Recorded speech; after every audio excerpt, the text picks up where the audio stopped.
We are the Thunderbolts! Can't call ourselves that. God, thank you. Hey, welcome back to ScreenCrush, and let's talk about the Thunderbolts. Was it great? Did it suck? What did you think? A little later, I'm going to ask some friends what they thought, but first, I want to tally up why I think this is the best Marvel movie in years, the best since Guardians 3. And I'm going to explain how this movie avoids all of the mistakes that Marvel has been making over the past few years, and tell you why this makes me optimistic, probably for the first time, about Avengers Doomsday and Secret Wars. As always, remember, we are on all podcast platforms, and check out our merch store for new Marvel drops and become a member to get free stuff. And I am so excited to show you guys these new Thunderbolts soccer team shirts sponsored by Shane's Tire, and you can even customize the team member with different names on the back. Now look, you guys know me. I'm actually pretty easy to please when it comes to superhero movies. I liked some of the movies that got panned. The Marvels obviously had been hacked to bits, but the cast were charming and there were kittens in it, so I thought it was fine. Quantumania was actually my favorite Ant-Man movie, but I also thought that Deadpool and Wolverine was dopey nostalgia bait with weak character motivation driving its story, and Thor: Love and Thunder hurts me every single time I think about it. But I didn't realize just how mid Marvel movies had become until I saw a genuinely great, heartfelt, inventive film like the Thunderbolts. So let's talk about how this movie corrected some of Marvel's biggest mistakes from the past few years. Now first, and most importantly, it's a team-up movie. The MCU was always fun because it gave us character-driven stories, you know, about people in different settings, and then they would mash them all together and see what happened. And in this movie, we got to see people clash who just don't belong together. Yelena undercutting Walker, Bucky putting up with Red Guardian. It was so much fun. Now, Marvel movies and shows used to feel like an event. You wanted to watch everything so you knew what was happening for the next Avengers movie. But since 2021, we haven't really had any team-ups. It's hard to know if I should find the time to watch She-Hulk or Moon Knight. Now, I don't think MCU fans mind homework. We just want to know what the homework is building towards. And when some of those projects are mid or outright bad, it's easier just to walk away from the franchise. But I also think that Marvel could have fixed a lot of these problems by timing their releases better. Like Ms. Marvel and WandaVision came out a year before the movies they were setting up, when ideally they would have been released like the month before. But this kind of thing is impossible to coordinate when the studio is trying to make a million projects at once. Marvel ended up rushing their visual effects and going into production before screenplays were ready. And that meant that the action came first and the characters second. But this movie puts character first. Unlike, say, Deadpool and Wolverine, which was more about the fun team up between Hugh Jackman and Ryan Reynolds. Like, it's hard to pinpoint what Deadpool and Wolverine was actually about. Like, what was its theme? While this movie has a very clear theme that connects each character. It is about overcoming depression. You know, the metaphorical void inside of us. Now, if you follow the MCU, then you know the trauma that each of these characters has endured. We saw Ghost's tragic childhood, the rise and fall of John Walker, and we saw Yelena fight to take down the Red Room. And Bucky's issues have been pretty well documented by this point. You okay? I have a great past, so I'm totally fine. So it makes sense that these characters, and not the original Avengers, would be the perfect match against a villain who is the metaphorical embodiment of depression and despair. Now, compare all of this to Captain America: Brave New World. Now, I thought that movie was like a fun action flick, but it had a really hard time selling us on its character motivations. As my friend Colton Ogburn pointed out, that movie is about proving yourself. But Sam kind of already did that in Falcon and the Winter Soldier. And Thunderbolt Ross had appeared in 5 Marvel movies before this, and I never got the impression he was trying to prove himself to anyone. The movie's theme was not consistent with the characters that we already knew. Alright, so Oh no, I'm dead, I'm so dead, what am I gonna do? Calm down, what happened? I didn't get my wife a Mother's Day present. I didn't know you had to get them for your wife too. Dude, just calm down. Look, check this out. Ah! Butterflies. So, isn't that cool? This is from Syndicate, the sponsor of this video. This one is called the Garden Box. And now let's open up this one. It's very pretty. It's got flowers on the outside, and that's awesome. See guys, Syndicate is a unique, and I'm gonna put this away.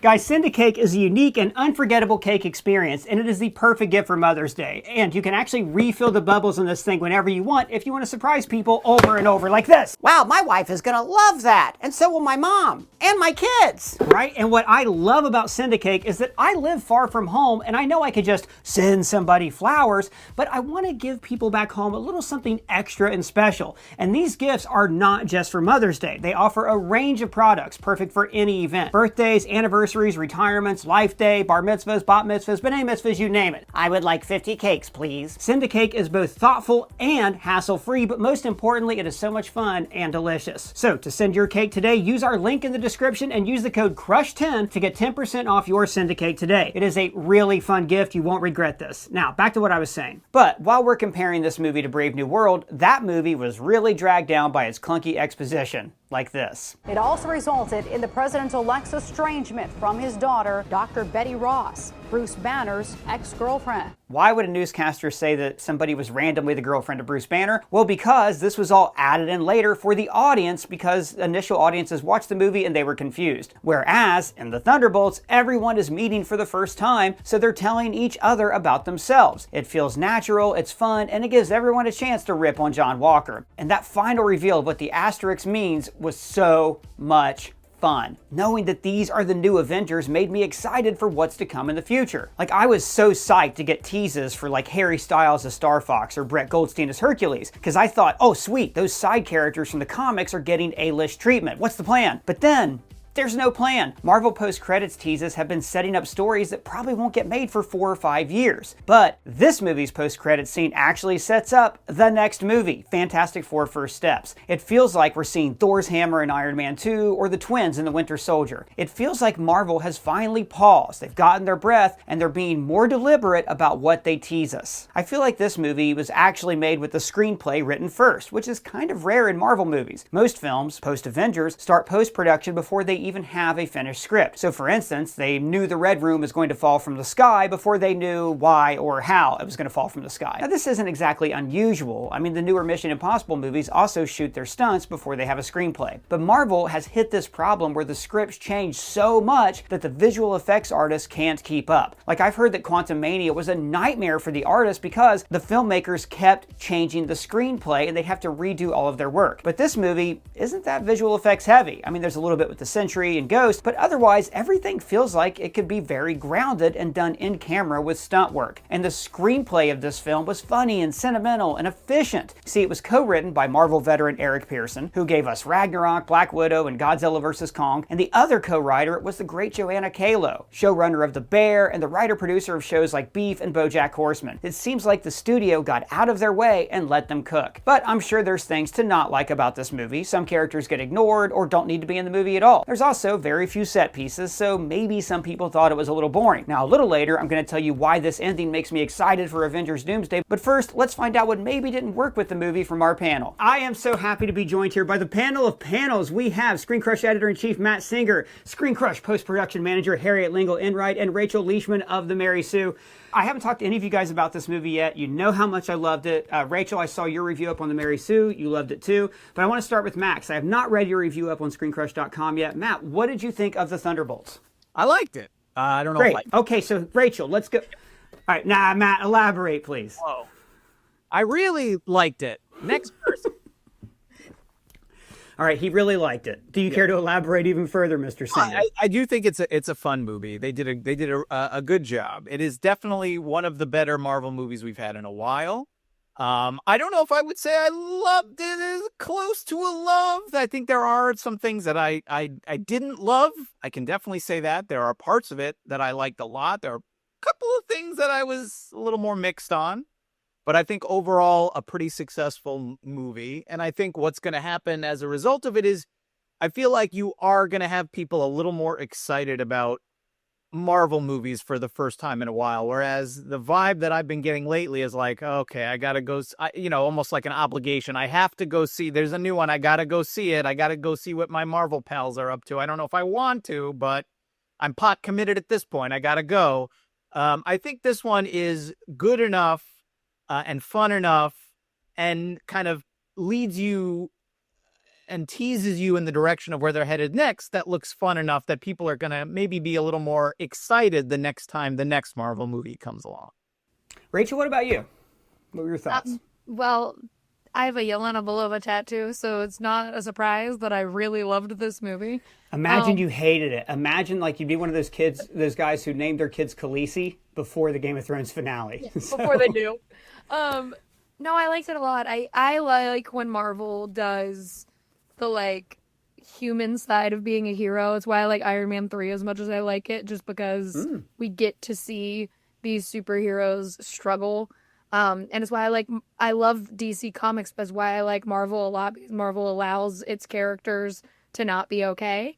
And I really liked that this movie made it obvious that no one was okay in this movie. Not a single human, even the Winter Soldier, who went through therapy in Falcon and the Winter Soldier, was still not doing great. Yeah, but he is the most emotionally mature person because he went to therapy, and I really feel like segueing into a better help ad right now. I wish I had one to tell you guys about, but it just comes so naturally to me these days. It's almost second nature. Harriet, what about you? What were your initial thoughts on the movie before we really get into the meat and break this baby down? Yeah, I think it's been a long time since I walked out of a Marvel movie thinking that I would like to go see it again.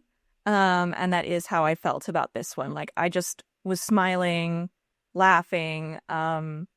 It's not like everything has been a complete garbage pile, but this is like reminding me why I used to really love these movies. And it's just great to see heroes like saving regular people again. Yeah. Like just, stopping falling rubble and all that. I didn't realize how much I missed that until I saw it again.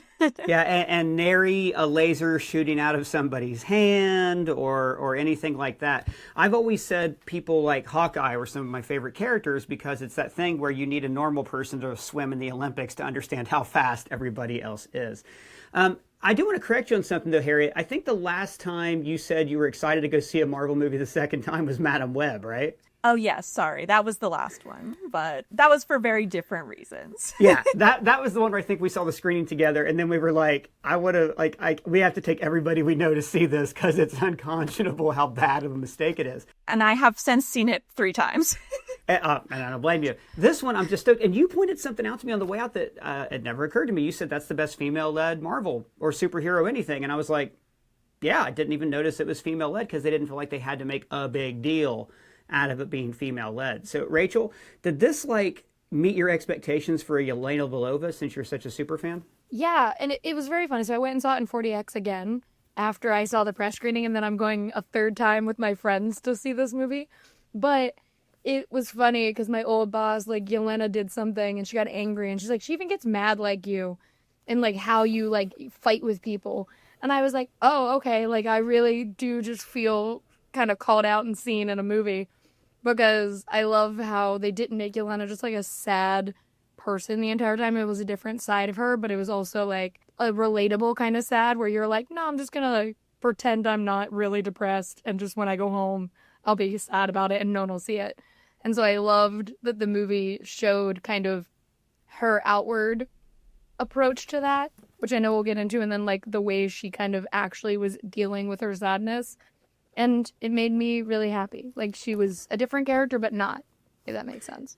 Yeah, Matt, one thing about that, her performance, right, that really, really got to me. There was a moment in the car when Alexei says something to her I see a light in you. And this is a person who hates herself, hates the world she lives in, is just depressed.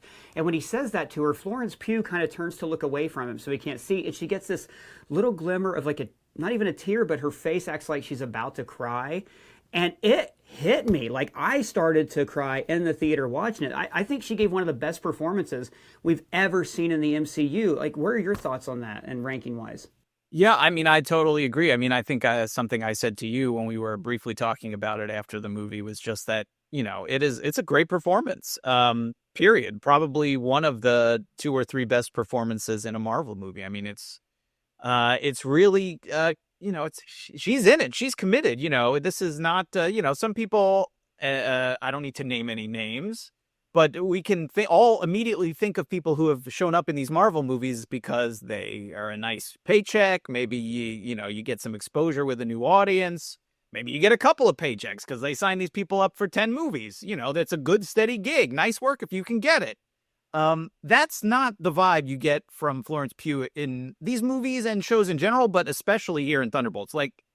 It's such a rich and interesting character, and it's such a really nuanced and subtle performance with so many different sides. She's so sad, but also she's really funny. She's one of the hilarious, the driest, funniest Marvel actors, and she has that gift of, so many of the characters in Marvel are always kind of quipping and making jokes, and she has a way of doing it that it doesn't feel like she's reading lines. These feel like, they actually feel very natural the way that she does it.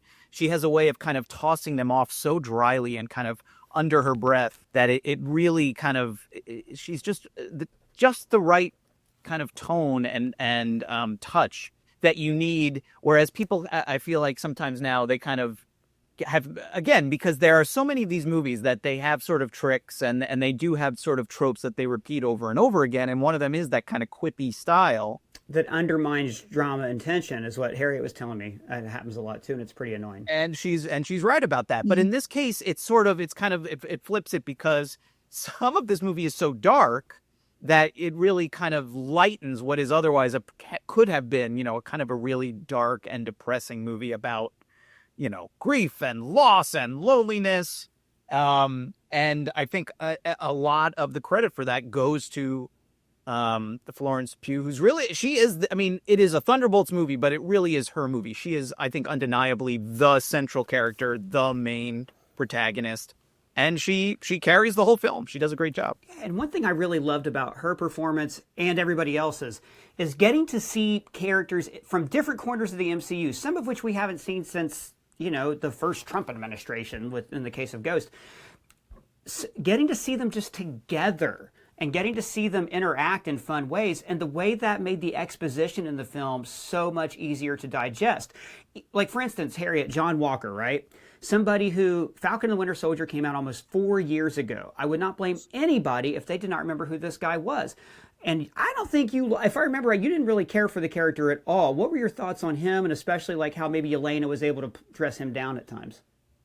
Yeah, I think I felt a lot of conflicting feelings about the fact that they called it a redemption at the end of Falcon and the Winter Soldier. I didn't feel that the character had necessarily earned that, or that it was the most interesting way for his character to go. So I think this movie did a really good job of having him be like a member of this heroic team while still emphasizing all of the ways in which he's like kind of an unlikable person. Well, because they're taking the piss out of him the whole time. Yeah, too, right. And I think that there's sometimes nothing better to make a character who really shouldn't be endearing to the audience endearing is to make them hate themselves as much as you hate them.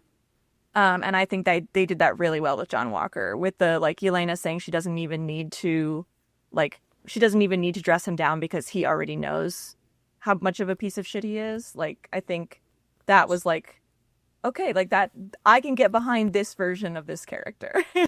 Now, Rachel, we're all Marvel people, right? Matt, you and I read the comics. Rachel, I don't know where if you ever read the comics or not. We've never talked about it. But we all like digest these movies and cover them and write articles about them and things. One thing that just really impressed me about this film is how it does take the past of the Marvel Universe, but then it actually sets up something that I care about and want to see that we're going to get. Right? So what did you think about what this movie means as a next step for the Marvel Cinematic Universe? Well, I think as a next step, it sets up that, like, we don't have to have the same Avengers that we've always had. One of my favorite parts about this movie is that their fight is in the same place that the fight is in Avengers, where everyone comes together, and it's kind of a nod to the fact that, like, we can move forward with different characters and different actors. Underneath, though, which is really cool. It's not on top, it's underneath the overpass on the other side of the building. Yeah. Well, but I loved that, like, it was showing, like, hey, we can keep moving forward and we don't have to go back, which I know that, like, the downy of it all is hanging over people. But I do like that this movie really shows that, like, hey, we can make good movies with characters you like and make them team ups that feel like Avengers movies, and it can be fun, and you don't have to be like, yeah, but I miss Chris Evans. Where's Jeremy Renner? Just go check his app. He'll tell you where he is. Yeah, yeah, that's true. Everybody's always watching every Marvel and going, well, if Renner's not in it, I'm out. Mm-hmm. Yeah, while we park outside of his house on his app. But I think it did a good job of showing us that, like, no, we can move forward and we don't have to keep going back to the same characters and the same actors over and over again. Like, you just needed to give us a hot minute to figure out how we can move forward. Well, and a different dynamic, too. Like, I thought this movie was a good combination of the Avengers and Guardians of the Galaxy. People who don't belong together, who find themselves together because being together gives them, like, a new purpose. So that, for me, and, the new Avengers thing, we had tons of theories on what it could be, but the way it was executed, I thought was just perfect and a great surprise. What was it about this movie, and this is for anybody, what was it about this movie that surprised you guys? Nothing. Absolutely nothing. Yeah? No, no one said anything.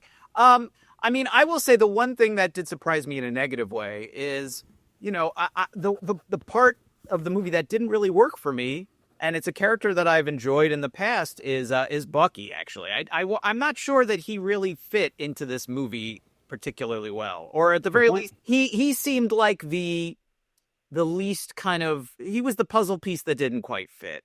His whole storyline, where he is now a congressman for some reason, the movie does not explain why he is now a congressman. He doesn't seem very clear why he is a congressman. He's sort of looking for evidence against Julia Louis-Dreyfus's character, but then at a certain point, he kind of just throws up his hands and he's like, I'm just going to be a superhero again. And what does that mean for me being an elected official of the U.S. government? Who cares? We'll worry about that some other time. And it just in the Disney Plus series coming after Avengers Secret Wars. It just does not come up again. All of the kind of characters and the elements of his like Washington, D.C. subplot are totally lost. Maybe they were shot and deleted. Maybe they were revised and kind of, I don't know. But that whole aspect is kind of superfluous and weird and doesn't make any sense.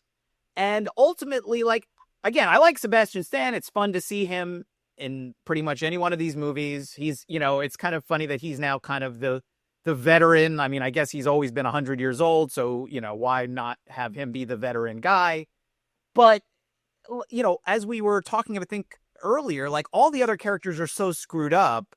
And yes, he has his own trauma and his mental anguish but he's like so far past it. He gets to be the voice of reason and the person who kind of tells these Thunderbolts why they should become heroes. And I guess there's that's certainly a valuable service to the movie.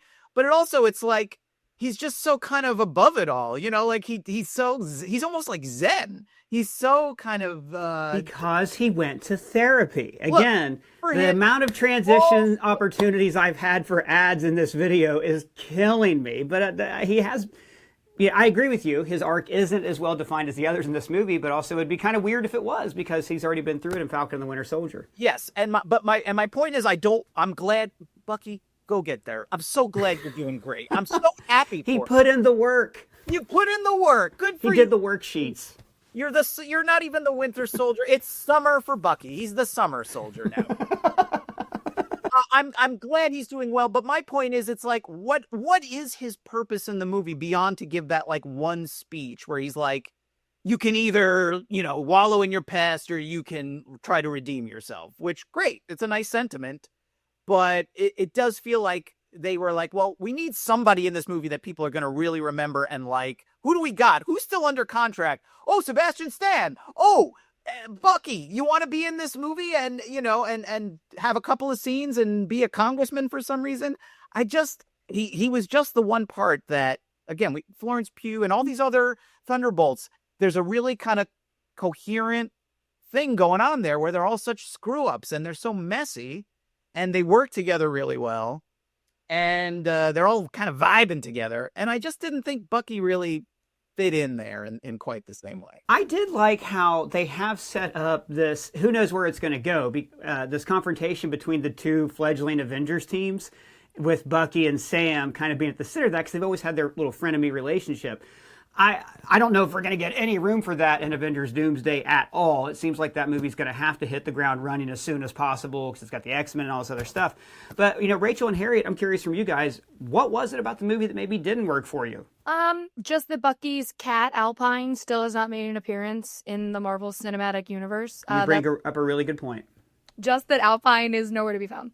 I don't know. I guess my only complaint which I'm not alone, is that like Ghost didn't have enough to do, and I loved her. I thought Hannah John Kamen did such a good job with Ghost in this that I wish we got more of Ghost. And I know, like, I love that it's Yelena's movie, but it was also like, we spent so much time with these dudes, and then the only other woman who's in these scenes, she kind of gets to have her moments and her one-offs and, like, remind you who she is by being like, I'm in this suit because my body will disintegrate, but did it in such a good way that it didn't feel like you were reminding me that that character's body will disintegrate if she's not in a suit. But I just wish she had more.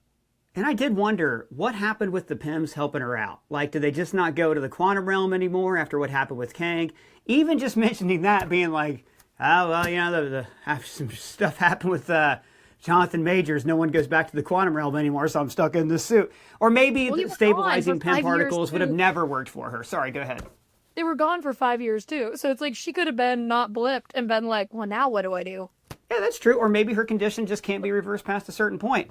Got a couple other points I want to get to, but I do have to check before I hear what Harriet didn't like about the movie. I do got to correct one thing, though. Taskmaster is another woman who had a brilliant arc in the film. A very clear beginning, middle, and end. All within 5 minutes. To Dreykov's daughter that did not at all diminish that character's importance in the origin of Black Widow at all. How many shots of Olga Kurylenko are in this movie? Literally. I think she took more shots physically in the body than she had of her in the film. In 2 shots. 2 shots where you can see her face. 2. Yeah, I think you're right. One. Her face is 1 shot. Because she takes off the mask and says, I'm not here for you, and then it goes right back on. Oh, and yeah, they don't even show her when she's dead, do they? No, it's just the mask. Through the mask. At least they did have Yelena at least say, well, she had a hard life. Albert's path is a strange and difficult one. There she is, and we move right on. And I wouldn't have minded that. You know how like Marvel always gets guff for putting things in the trailers that aren't in, like the Hulk running in Infinity War and stuff like that? I would have liked a couple of fake scenes with Taskmaster so it wasn't so incredibly obvious.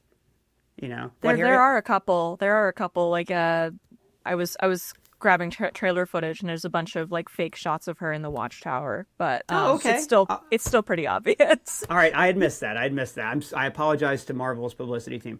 Harry, what about you? Is there anything in the movie that didn't quite work for you?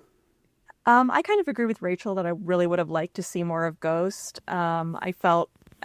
She's not the only one who didn't get because I think we only see like the flashbacks for Yelena and John Walker. But I would have liked to have seen her in his mind. Yeah, go ahead. I think they could have used that mechanic more. I think it was a really good one. And I really like the way that it all ties together with like Sentry and everything. So, but I understand that also they're not with him for that much of the movie. So I don't know how they would have done it, but maybe we could have seen them go into the void and see what happens there before they meet up with everybody else. But that's what we could have seen Red Guardian too. Yeah, it just feels to me like they must have shot it, and I'm sure they wrote it and then they cut it out, because you're right. It does feel like that's an absence. You know, not showing one flashback, Sentry void thing for each character would have made a lot of sense.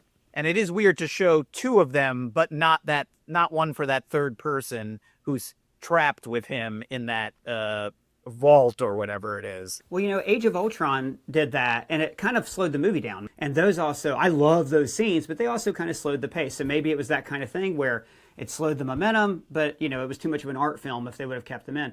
Harriet, the linchpin of this movie, though, as great as Yelena is Bob, right? If Bob and the Sentry and the Void, if that doesn't work, and if you're not invested in that, I don't think the film works. So what were your thoughts on Bob? I mean, I loved Bob. I thought, I wasn't sure how I was going to feel about him from the trailer. Like, it seemed very much like obviously I knew like the rough sketch of the arc he was going to go through, like with Sentry and Void and everything. But I think the emotion they gave to that character and the humanity they gave him so quickly, especially the bonding between him and Yelena, was so surprisingly like sweet and well written. And I think you said after we left the theater, like, this is not a problem the Avengers could have solved. Nope. And I think that they really make that so evident with the fact that like Yelena learning to how to accept her own darkness is necessary for him to learn to accept his own. And I like that it didn't end with a big fight. I like that it ended with a group hug. Yeah. I thought that was very sweet. I think the original Avengers are more defined by their lack of emotional intelligence with each character, especially Thor and Hulk. Rachel, what about you? What'd you think of Bob and Sentry and Void? My glasses are unintentionally Bob's glasses from Top Gun Maverick. So I love when Lewis Pullman plays a character named Bob. I loved him so much, and I really love that, like, with him and Yelena, you get two different kinds of sadness, because there's a line that the Red Guardian says that really hit me now both times I've seen it, where he says that she used to be such, like, a happy child. And I used to get called a happy child, and it, like, weighs on you, because when you get older and you go through things, you're like, well, no, but I'm labeled as happy. Like, I have to be this happy person all the time. And I like that that was her kind of struggle with this, where she was like, I had a light in my eyes. Like, I used to have a sister. I had all this love, and now I'm alone. Where his sadness is, it's always been a part of Bob. That he has this darker sadness about him. Yeah. And so I like that the two of them got this moment to kind of relate to each other, where we're like, our sadnesses are different, but we both are such, like, we can both learn and lean on each other. And I really liked that she was the one who fought to get to him and kind of hug him first and be like, I'm here, like, stop, it's okay. Because if it was, I think, any of those other characters, I'd be like, you don't know what's going on. You weren't paying attention to Bob. But I do love that it is all rooted in kind of their dynamic with each other and Yelena's compassion, which Nat also had.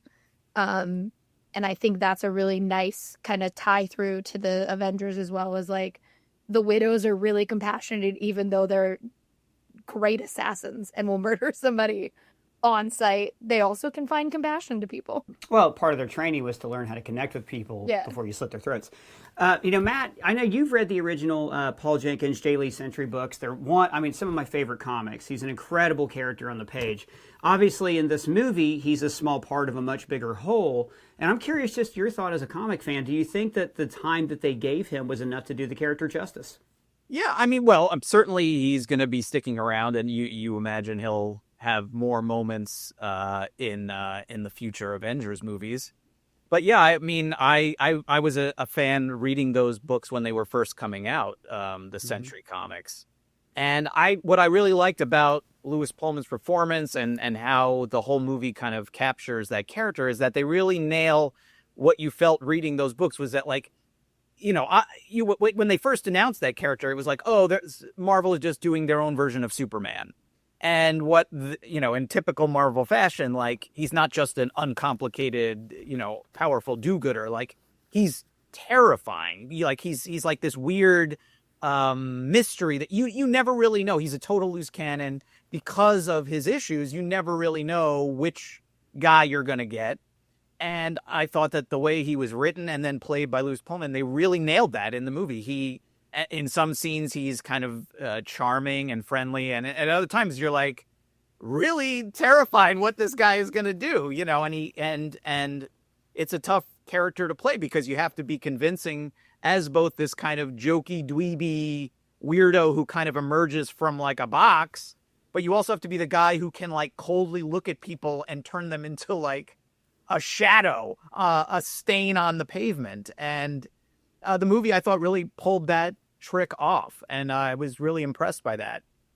I was a fan of his in Top Gun as well, but he didn't really. That was sort of one side. Here we get a whole additional side as well, and he manages to kind of pull both of those off. And yeah, again, I think it's a very successful work of adaptation in terms of taking this character, what was interesting about him as a character, and using that exact thing to drive the movie and to drive the whole story. And they find a way to even make it, sort of a allegorical element as well. The whole notion of a void. Yelena is talking about void inside. She names the void. In the very first scene of the movie, she's talking about a void. It's not subtle. But, comics rarely are subtle. That's kind of what we like about them at times, is that they turn these ideas into these sort of tangible things we can wrap our minds around. And I think the movie does a really good job of that. And yeah, I thought he was great. I thought he was one of the better parts of the film. All right, well, unfortunately, we do got to wrap it up there, but as always, I just want to thank you guys for letting me know your thoughts. I got some more things I want to say about the Thunderbolts, but first, you can find everybody's social links down below. Thanks again. Now, I mentioned earlier that this movie makes me excited for Avengers Doomsday. Ever since they ousted Jonathan Majors and completely changed the villain and title of Avengers 5, it seemed like Marvel did not have a plan. And you guys know, I thought casting Robert Downey Jr. as Dr. Doom seemed desperate. But in this post-credit scene, they talk about how Sam is pissed that this team took the Avengers name. So this is setting up a conflict in Doomsday that's all about legacy. How do these new characters carry on the legacy of those original Avengers? And that's the kind of story where it's perfect to introduce an evil version of Tony Stark. These characters could literally be fighting the memory of the original Avengers and having to prove themselves against the legacy of the past. But what did you guys think about the movie? Are you psyched for Fantastic Four and Avengers Doomsday? Let me know in the comments below or on our free to join Discord server. And if it's your first time here, please subscribe and smash that bell for alerts. For ScreenCrush, I'm Ryan Airy.